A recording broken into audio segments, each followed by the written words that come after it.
केंद्रीय शासन विद्युत क्षेत्र के वितरण कंपनियों के घाटे एवं उपभोक्ताओं को सुविधाओं के नाम पर बड़े बड़े उद्योगपतियों को फायदा पहुंचाने के लिए संपूर्ण विद्युत क्षेत्र का निजीकरण की योजना है, क्योंकि बड़े बड़े उद्योगपतियों ने 2014 के चुनाव में भारी भरकम राशि खर्च की है, जिसका फायदा पहुंचाने के लिए केंद्र सरकार देश की बड़ी बड़ी कंपनियों का निजीकरण लगातार करती चली जा रही है। यूनियन के प्रदेश संयोजक VKS परिहार ने कहा कि प्रदेश के मुख्यमंत्री शिवराज सिंह चौहान के विगत 15 वर्षों से बात करने का प्रयास चले आ रहा है,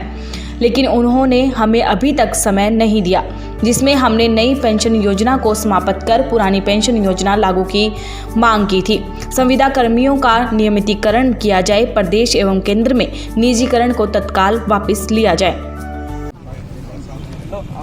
जिला संयोजक संविदा भोपाल जिला। आज का जो प्रोग्राम था वो कार्य बहिष्कार का था, जो सरकार केंद्र सरकार के द्वारा निजीकरण का रूपरेखा बनाई गई है उसके विरोध के लिए यह प्रारंभिक एक संदेश था। और इस मंच से पूरे देश प्रदेश के अधिकारी कर्मचारी और उपभोक्ता, आम उपभोक्ता, किसानों को यह मैसेज दिया गया है इस मंच के माध्यम से कि आम उपभोक्ता तक प्राइवेटीकरण हो जाने से कितनी बड़ी क्षति पहुंचेगी और कितना इसका असर पड़ेगा, ये इस मंच के माध्यम से आज बताया गया है और इसका पुरजोर विरोध करेंगे। अधिकारी कर्मचारी तो इसके विरोध कर ही रहे हैं, साथ में इस मंच से यह भी बताया गया है कि प्रदेश की जनता, आम उपभोक्ता इसका पूर्ण रूप से समर्थन करें और जागरूक हो जाए। प्राइवेटाइजेशन क्यों नहीं होना चाहिए, उसका क्या कारण है? प्राइवेटाइजेशन हो जाने से आम उपभोक्ता जो है उसका भी नुकसान होगा, टैरिफ दरें बढ़ जाएंगी और प्राइवेट अपनी क्राइटेरिया रखेगा, उस क्राइटेरिया के हिसाब से बिजली कनेक्शन, किसानों को कनेक्शन, इस पे काफ़ी ज़्यादा असर पड़ेगा, इसलिए बिल्कुल भी नहीं होना चाहिए प्राइवेट। काम वैसे भी प्राइवेटाइजेशन में जा चुका है। प्राइवेटाइजेशन जो हुआ है अभी तक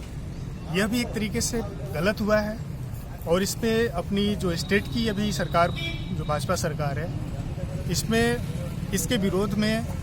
पहले ही चुनाव जब इनने घोषणा पत्र में लिखे थे तो काफ़ी कुछ संशोधन का इसमें कार्यशैली अपने दिखाए थे घोषणाओं में, बशर्ते ऐसा कुछ हुआ नहीं और उल्टा उसके विपरीत ही सब कुछ चल रहा है। तो पहले प्राइवेट हुआ, फिर ठेकाकर्मी हुआ, फिर आज पूर्ण रूप से निजीकरण करने पर उतारू है, तो हम इसका पूर्ण रूप से विरोध कर रहे हैं। यदि आपकी मांगे नहीं मानी जाती तो आगे की क्या रणनीति होगी? यह एक अग्रिम, एक छोटी हमारी संकेत था, इसके माध्यम से हम यह बताना चाहते हैं कि इसका बड़ा भी रूप लिया जा सकता है और अगर हमारी मांगों को पूरी नहीं करते हैं तो यह विशाल